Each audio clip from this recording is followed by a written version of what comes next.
พื่อแนใส่การสกัดกั้นและต้านปรากฏการณ์ย่อท้อภายในสังคมให้มีความสงบปลอดภัยและมีความเป็นระเบียบเรียบร้อยนั้นเจ้าหน้าที่กองบัญชาการป้องกันความสงบเมืองแปกได้มั้งกลุ่มแก๊งเคลื่อนไหวลักรถจักรอยู่ขอบเขตเทศบาล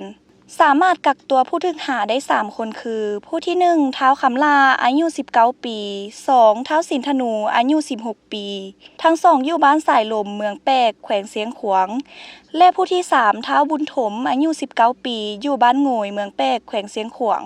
พร้อมทั้งของกลางรถจักรที่พวกเกี่ยวร่วมกันลักทั้งหมด17คันมาดำเนินการสอบสวนผ่านการสืบสวนสอบสวนของเจ้าหน้าที่พวกเกี่ยวทั้ง3คนได้รับสารภาพว่าร่วมกันลักรถจักรจำนวนดังกล่าวแท้ในนี้ท้าวคำล่าได้ร่วมกับท้าวสินธนู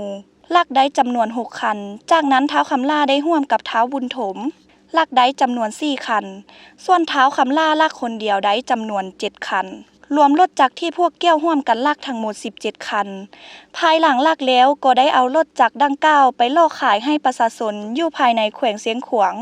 เพื่อเอาเงินไปลิ้นกินฟุ่มเฟือยจนหมดปัจจุบันเจ้าหน้าที่กองบัญชาการป้องกันความสงบเมืองแปก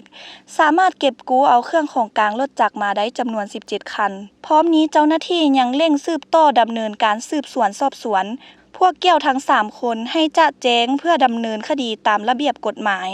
ต่อเหตุการณ์ดังกล่าวเจ้าหน้าที่ป้องกันความสงบเมืองแปกขอเรียกร้องให้พ่อแม่ประชาชนทุกคนในสังคมเอาใจใส่รักษาเบิ่งแยงทรัพย์สินของตนเป็นต้นแม่นจอดรถจักรให้ถูกต้องใส่กระเจล็อกล้อให้แน่นหนาเพื่อป้องกันบ่ให้คนหายลักเอาไปได้ง่ายสำหรับรถจักรที่เจ้าหน้าที่เก็บกู้ได้ในครั้งนี้แม่นจะแจ้งให้ผู้เสียหายนำเอาเอกสารที่ถูกต้องมายั่งยืนเอานำเจ้าหน้าที่ตามระเบียบหลักการข้าพเจ้าพันโทพรสมัยศรีสุวรรณรองกองบัญชาการป้องกันความสงบเมืองแปกและกับผู้ชี้นำเรียกงานตำรวจเนาะถือว่ามาฮอดวันที่3 เดือน 6 2026นี้เนาะทางเจ้าหน้าที่กองบัญชาการปปส.เมืองแปกของเราได้มากลุ่มแก๊งเนาะลักรถจักรเนาะปัญหาปรากฏการณ์ย่อท้อที่เกิดขึ้นอยู่ภายในเมืองแปกนี้เนาะถือว่าก็เป็นปัญหาหนึ่งที่ใหญ่หลวงในนั้นได้ของกลาง17คันรถจักรเนาะเพราะฉะนั้นอันนี้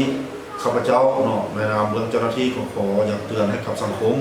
ทำรู้ว่าปัญหาปรากฏการณ์ย่อท้อนี้เนาะเป็นปัญหาหนึ่งที่เป็นอันตรายให้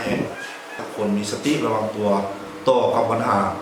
กลุ่มแก๊งขี้ลักนี้เนาะเฮ็ดอะไรบ่อยากให้ทรัพย์สินของตัวเองต้องถูกเสียหายนั้นขอให้ทุกคนนั่นแหละเป็นเจ้าการช่วยกันและอีกอย่างก็ฝากเตือนไปถึงลูกหลานทั้งหมดเนาะที่ยังมีการคิดอยากลักของผู้อื่นมาเป็นของส่วนตัวนี่นะขอให้หยุดเสาพวกเราก็อยากจะได้ดำเนินต่อจากบางที่อาจจะบ่หมดส่วนนี้เนาะแต่ว่าปัจจุบันพวกเราก็ยังสืบต่อเร่งดำเนินคดีนี้ให้จนสิ้นสุดในการดำเนินคนแหละเนาะขอบใจ